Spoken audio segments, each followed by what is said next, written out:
49ers suffer humiliating 47-24 loss to Arizona in season finale, marking disappointing end to year. The 49ers season ends with a 47-24 defeat, a loss that encapsulates the reasons behind their 11-game struggles.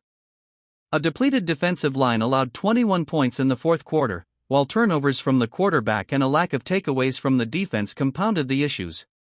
Special teams errors and 13 penalties only added to the frustration, with this loss serving as a microcosm of the season's challenges. On the bright side, the team secures the 11th overall pick in the draft, a small consolation for the disappointing year.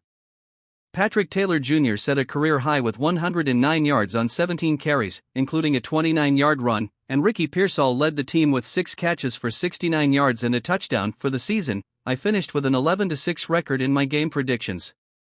While last year I only missed 4 predictions, this season was more unpredictable, especially in the first half of the year. The view from 10,000 feet ***. Kyle Shanahan and John Lynch now face the tough task of identifying the causes of a season marked by 11 losses. While some factors are obvious, others are more subtle but equally important. One thing that might be overlooked is the change in culture. The team feels like a group of independent contractors rather than a cohesive unit, with a focus on individual success rather than collective goals. This lack of accountability and discipline has been evident, especially in training camp. From a managerial perspective, Shanahan and Lynch's decisions have been driven by an urgent desire to win immediately, but the approach has lacked balance. The team's willingness to reward aging veterans like Christian McCaffrey and Trent Williams has created a ripple effect, leading to other key players like George Kittle and Fred Warner seeking similar extensions.